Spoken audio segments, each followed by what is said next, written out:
Bugun men pensionerlar uchun juda muhim masalani tushuntiraman. Pensiyadan noto'g'ri ushlab qolingan, kam hisoblangan yoki vaqtida berilmagan pullar qaytarilishi mumkin. Bu gap hammani qiziqtiradi.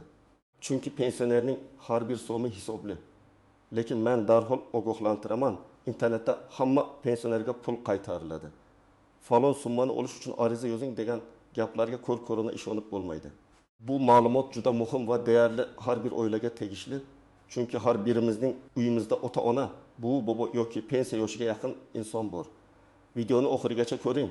Chunki men kimga pul qaytarilishi mumkin, kimga qaytarilmasligi mumkin, qayerga murojaat qilish kerak va qanday xatolardan ehtiyot bo'lish kerakligini oddiy tilda tushuntiraman. Hozirning o'zida kanalga obuna bo'ling va videoga like bosing. Chunki bunday ma'lumotni vaqtida bilgan odam pulini yo'qotmaydi.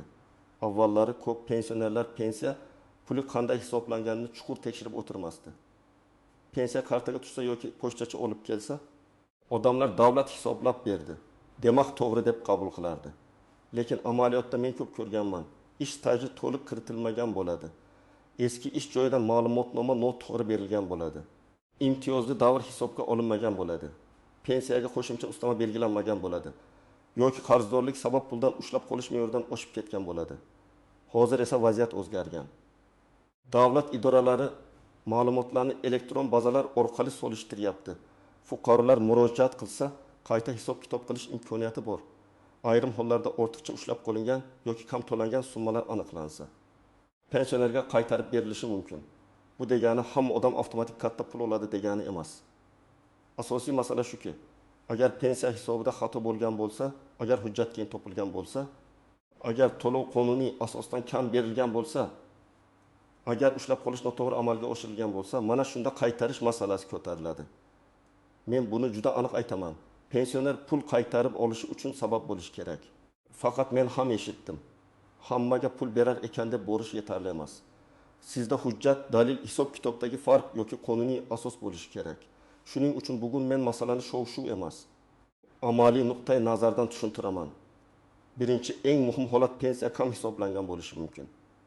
Masalan, bir odam 35 yil ishlagan, lekin pensiya tayinlanayotganda bazaga faqat 29 yil ish staji tushgan. Nega bunday bo'ladi? Eski korxona tugatilgan bo'lishi mumkin.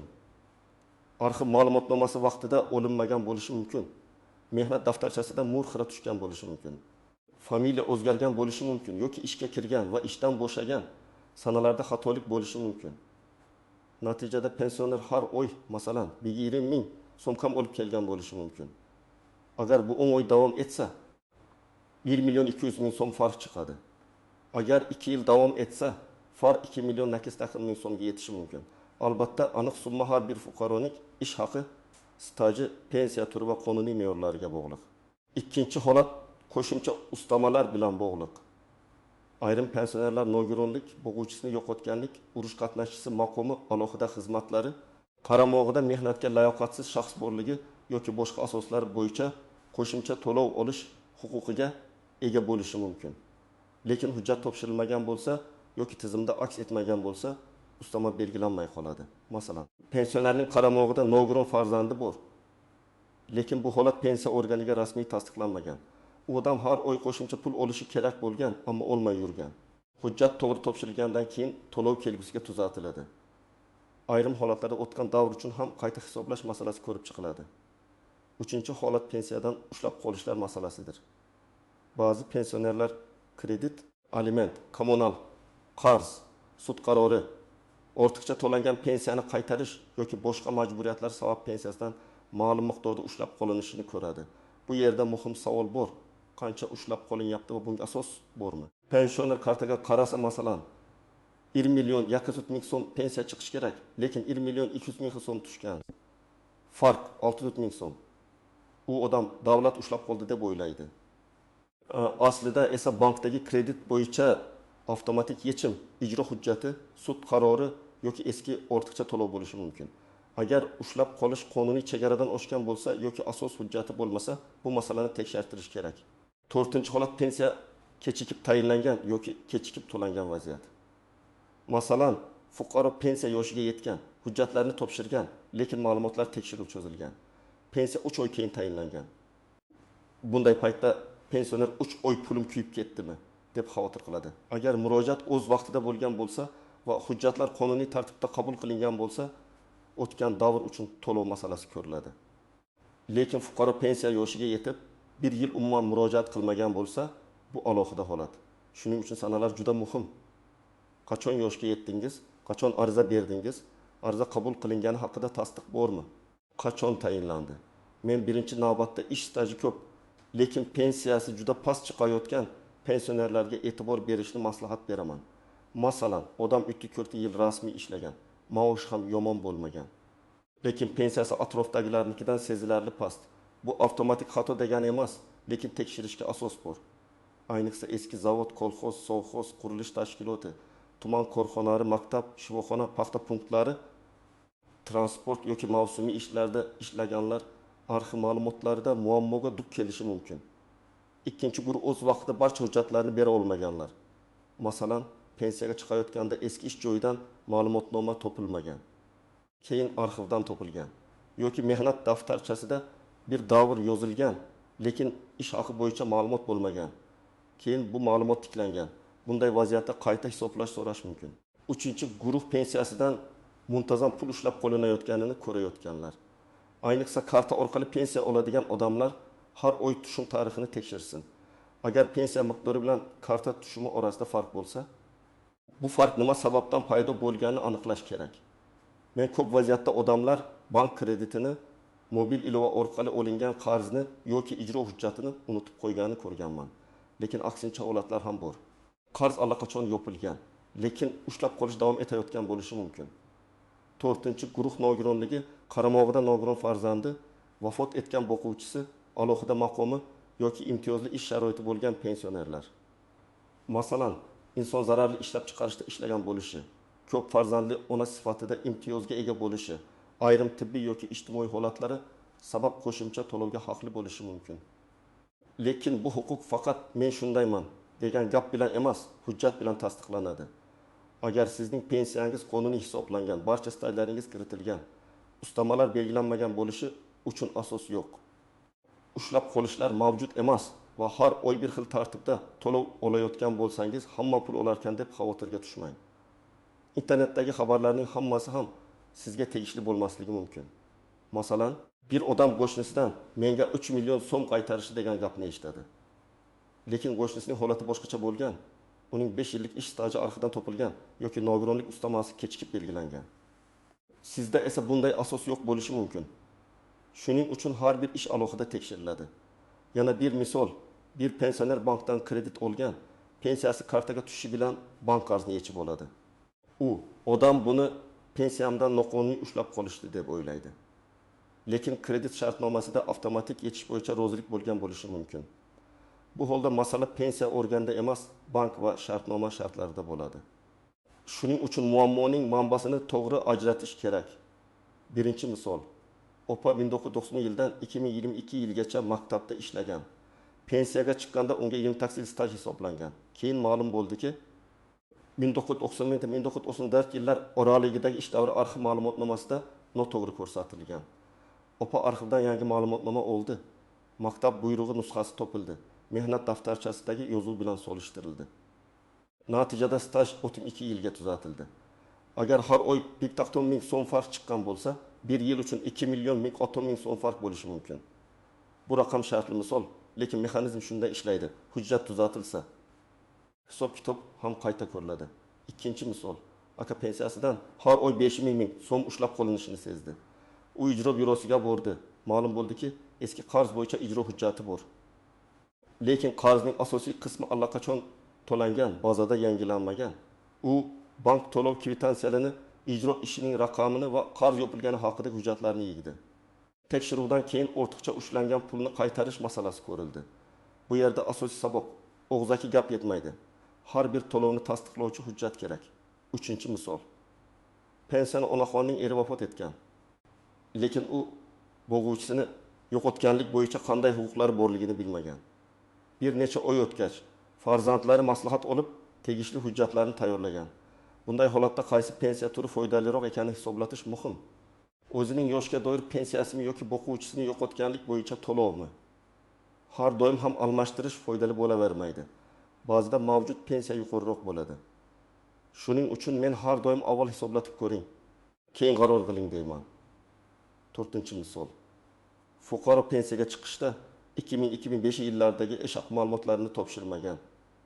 Chunki korxona yopilgan. Keyin arxivdan ma'lumot topildi. Bu ma'lumot pensiya hisobiga ta'sir qilishi mumkin. Chunki ayrim davrlardagi ish haqi pensiya miqdorini oshiradi.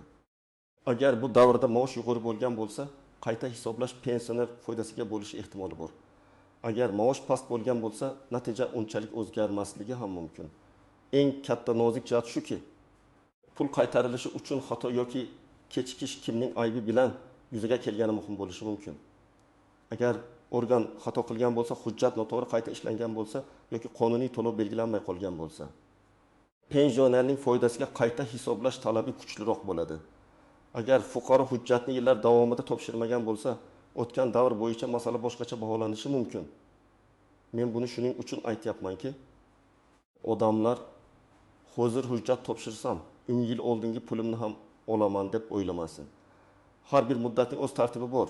Yana bir muhim jihat, og'zaki javob bilan cheklanmaslik kerak. Siz idoraga borasiz. Xodim sizga hech narsa chiqmaydi deyishi mumkin. Balki u haqdir, balki shoshilib aytgandir. Men bunday vaziyatda yozma ariza berishni maslahat beraman. Yozma arizaga yozma javob bo'ladi. Yozma javobda sabab ko'rsatiladi. Sabab ko'rsatilsa, siz keyingi qadamni aniq bilasiz. Hujjat yetmayaptimi? Staj tasdiqlanmayaptimi? Ushlab qolish qonunimi yoki boshqa idoraga murojaat qilish kerakmi? 3-nozik jihat bank kartalari bilan bog'liq. Pensiya kartaga tushgandan keyin pul bank shartnomasi, kredit, mikroqarz, avtomatik to'lov yoki boshqa majburiyat sabab yechib olinishi mumkin. Pensioner buni pensiya organi ushlab qoldi deb o'ylaydi. Aslida pensiya to'liq tushgan. Keyin bank ichida yechim bo'lgan bo'lishi mumkin.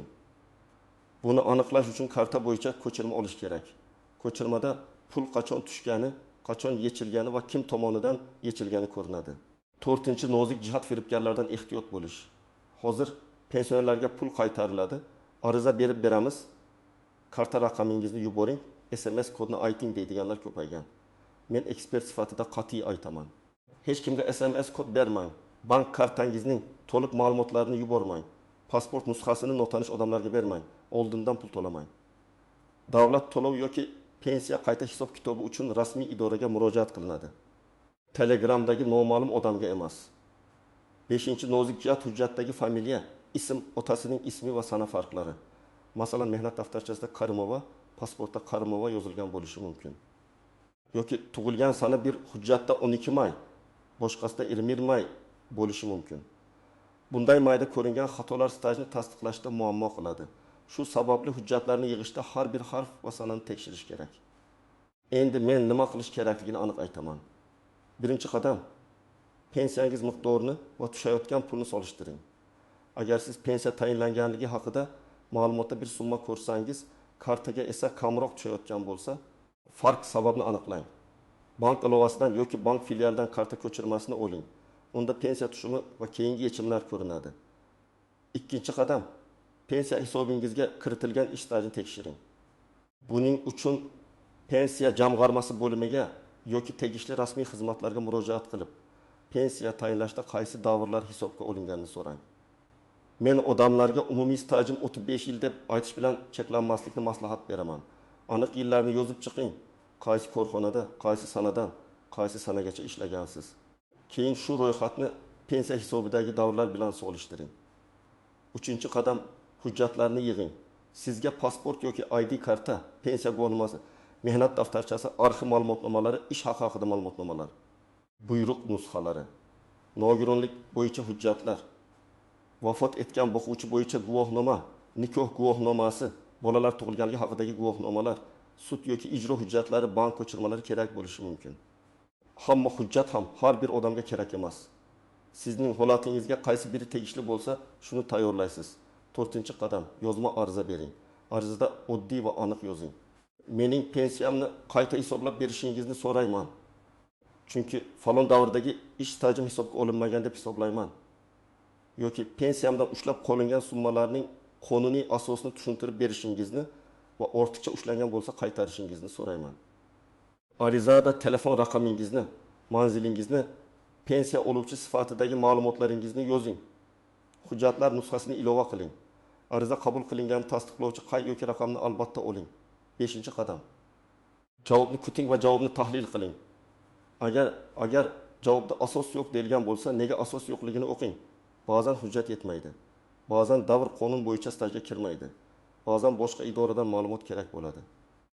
Agar javob tushunarsiz bo'lsa, qayta izoh so'rang. Agar siz javobdan norozi bo'lsangiz, yuqori turuvchi tashkilotga yoki belgilangan tartibda sudga murojaat qilish imkoniyati bor. 6-qadam, qarindoshlaringizga yordam bering. Ko'p ota-onalarimiz hujjat ortidan yurishni xohlamaydi. Telefon ilovasidan ko'chirma olishni bilmaydi, ariza yozishga qiynaladi. Agar siz farzand bo'lsangiz, onangiz yoki otangizning pensiyasini tekshirishda yordam bering. Lekin bir narsani unutmang, boshqa odam nomidan murojaat qilish uchun ayrim hollarda ishonchnoma talab qilinishi mumkin. Shuning uchun rasmiy tartibni oldindan aniqlang. Arizada hissiyotga berilib, meni aldashdi. Hamma o'g'ri.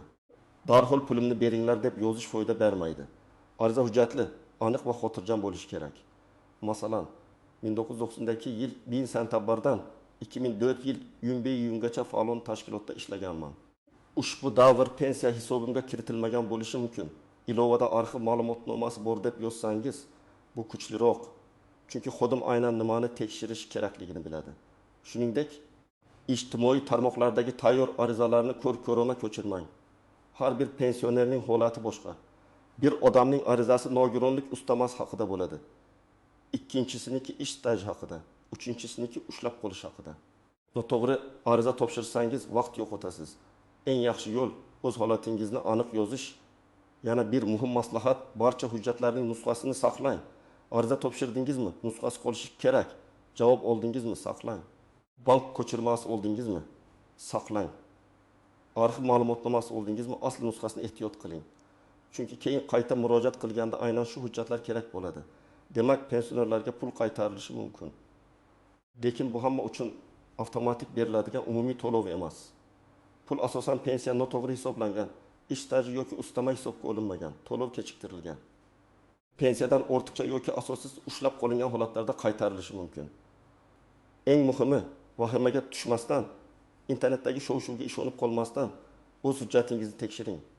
Yozma murojaat qiling va javobni dalillar bilan talab qiling. Men sizga maslahat beraman. Bugunoq ota-onangiz yoki o'zingizning pensiya tushumlaringizni, staj hujjatlaringizni va ushlab qolishlar bor yo'qligini tekshirib chiqing. Agar shubha bo'lsa, rasmiy idoraga yozma murojaat qiling. Izohlarda yozing.